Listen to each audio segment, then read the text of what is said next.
ओम नमः शिवाय, हर हर महादेव। पूज्य गुरु जी की कथा सुनकर उसमें गुरु जी जो उपाय बताते हैं वे आप तक लाने का प्रयास करता हूं। अगर आप चैनल पे नए हो या तो अभी तक चैनल को सब्सक्राइब नहीं किया तो अभी करें। दोस्तों, क्या आप भी भगवान शिव को प्रसन्न करने के लिए शिव जी को जल अर्पित करते हैं?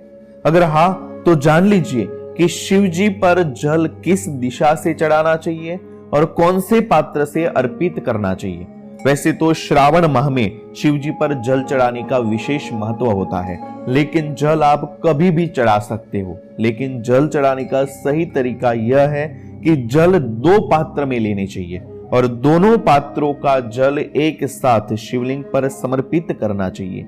यह कहा जाता है कि सावन महीने में पूरी पृथ्वी का भार शिव जी पर होता है, इसीलिए शिव जी ने मां गंगा से अपने साथ विराजित होने के लिए आग्रह किया था। लेकिन गंगा जी ने कहा कि आपके शिवलिंग पर गणेश, कार्तिकेय, अशोक सुंदरी और 5 पुत्रियों का स्थान है, मैं कहां विराजमान हो सकती हूं। तब शिव जी ने कहा कि 2 पात्रों से जब शिवलिंग पर जल चढ़ाया जाएगा तब एक पात्र का जल गंगा जल में परिवर्तित हो जाएगा और इसीलिए किसी को भी अलग से गंगा जल लाने की आवश्यकता नहीं होगी। किस दिशा की ओर जल चढ़ाए, सबसे बड़ा प्रश्न है। अमूमन कई लोग भगवान शिव को जल चढ़ाते समय दिशा और नियम का ध्यान नहीं रखते हैं, कहीं भी ऐसे भी चढ़ा देते हैं और ऐसे ही जल चढ़ा देते हैं। इसीलिए आज हम आपको बताएंगे जो गुरु जी ने कथा में बताया है कि किस दिशा से जल चढ़ाना चाहिए शिव जी के ऊपर। दोस्तों, महादेव को जल कभी भी पूर्व दिशा को मुंह करके नहीं चढ़ाना चाहिए। वो इसीलिए क्योंकि पूर्व दिशा ही भगवान शिव का मुख्य प्रवेश द्वार माना जाता है। इस दिशा की ओर मुंह करने से शिव के प्रवेश द्वार पर अवरोध होता है और वे रुष्ट हो जाते हैं। महादेव को जल हमेशा उत्तर दिशा की ओर ही चढ़ाना चाहिए, क्योंकि उत्तर दिशा को शिव जी का बायां अंग माना गया है जो माता पार्वती को समर्पित है। उत्तर दिशा की ओर मुंह करके जल चढ़ाने पर भगवान शिव तो प्रसन्न होते ही है, साथ में माता पार्वती की कृपा भी प्राप्त होती है। अब जानते हैं कौन से पात्र से जल अर्पित करने चाहिए। कई लोगों को ये बात पता नहीं होती है, वो किसी भी पात्र से जल अर्पित कर देते हैं। शिव जी पर जल अर्पित करते हुए एक बात हमेशा याद रखनी चाहिए कि आपको धातु के पात्र से जल अर्पित करना चाहिए। शास्त्रों के अनुसार जल चढ़ाने के लिए सबसे अच्छे पात्र तांबे के हैं, चांदी के और कांसे के माने गए हैं।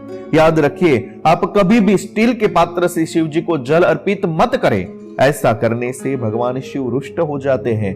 हालांकि सबसे अच्छा और सर्वोत्तम पात्र तांबे का ही माना गया है, इसीलिए तांबे के पात्र से ही जल चढ़ाना चाहिए। लेकिन याद रखें ये बात भी कि तांबे के बर्तन से दूध नहीं चढ़ाना चाहिए, क्योंकि तांबे के बर्तन में दूध विष के समान हो जाता है। शिवलिंग पर जल चढ़ाते समय ध्यान रखें कि जल तेजी से या जल्दबाजी में कभी भी नहीं चढ़ाना चाहिए।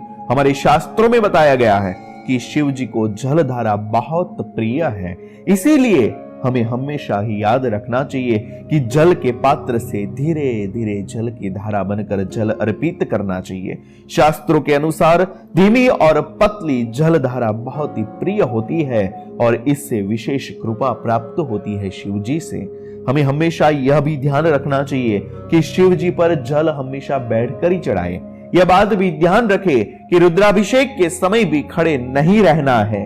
पुराणों और शास्त्रों के अनुसार खड़े होकर जल चढ़ाने से शिव जी को जल समर्पित नहीं होता है और जल चढ़ाने का पुण्य भी प्राप्त नहीं होता है। तो दोस्तों, ये था शिवलिंग पर जल चढ़ाने से जुड़ा उपाय।